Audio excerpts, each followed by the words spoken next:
All right. Actually, sorry, one more. Sorry, my slides seem to have gotten mixed up. Can you get this one? No, back to this. Missing. Can you go back to the... Okay. Well, the waters get muddied, unfortunately. A little bit. It's not quite that easy. What we have in 1851 is this painting of Washington crossing the Delaware. It's 1851. That's sort of 75 some years, approximately, after the fact. This is, and it's worse, it's painted by a German in Germany. He was born in Germany, raised in America, went back to Germany as a young man, and became a painter there. This is painted by, what's his name down there? Oh, what's his name? I can't remember who painted this. It's Lucci, I think. Looks like a piece of his work.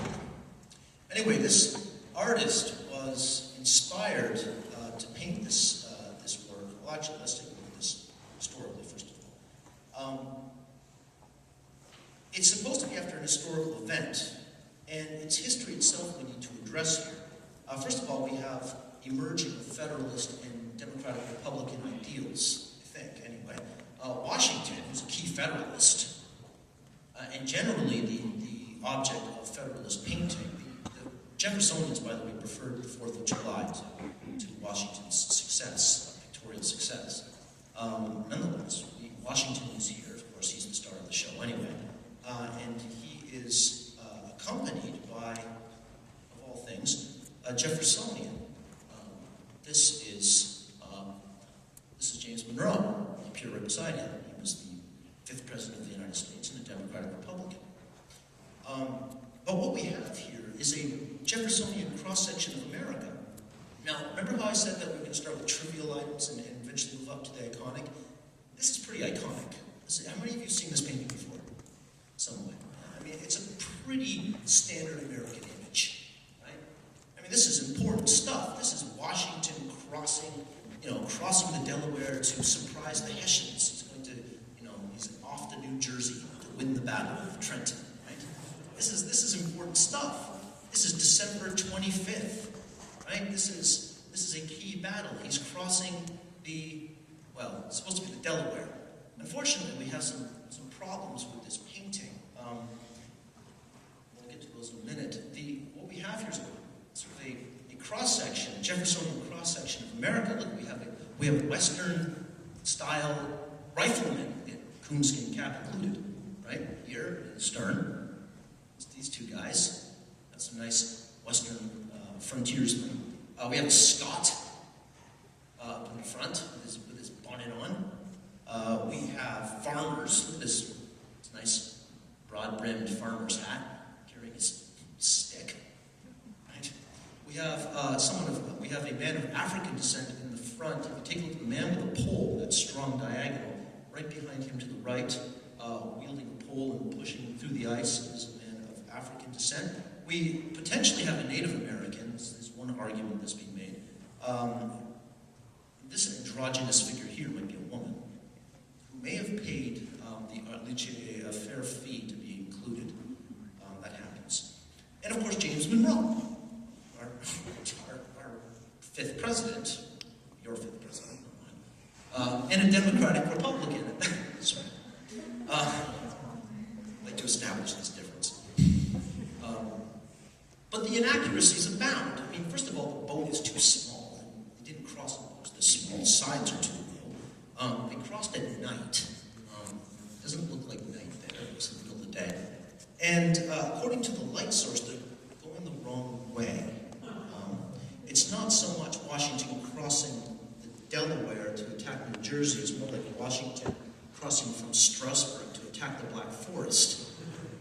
Because the ice is all wrong, too. The Delaware doesn't freeze like this. It freezes in sheets. This is quite chunky, just like the Rhine. Mind you, if you're painting in Germany and you're painting from real life, you have to have a model. This is what it used. So, it doesn't matter. The point is that it's an iconic moment. This has entered the American vocabulary as truth, right? This is part of the American identity. It is who Americans are. This is one of these Americans associate with, and it's one of these moments of victory. This is, in many ways to America what the Battle of Agincourt was to England. Henry V of Shakespeare is to the British. Washington's victories were to America. Well, there's a reason behind this painting. Our German artist is inspired by the 1848 turmoil in Europe. And he painted this to attempt to influence liberal-minded Europeans to take the American Revolution as an example, and take steps towards reform, towards becoming more towards the Jeffersonian ideal. Now it's 1850s by the time he finishes painting this. This, by the way, is not the original. The original was being destroyed. He painted two. This one was painted in 1851 and shipped to the States, where 50,000 people saw it in New York City. Quite an impressive event for the time. The original was still in Germany in 1942 when the British, of all people, bombed the city and destroyed it. The ultimate revenge for the revolution, perhaps. Finally got back. So, it's a very bad art joke. So anyway, what we have here is a painting that really makes us victims of the myth of national identity. Right? How much of this is true? I mean, even the flag, the Stars and Stripes, wasn't invented when Washington crossed the Delaware. The flag is wrong. But it doesn't really matter, does it? It's not important. As Dr. Murnane said, Americans live with this sort of national schizophrenia. They pretend they're one thing, while they're so obviously the other. Next slide, please. Mr. Kluger?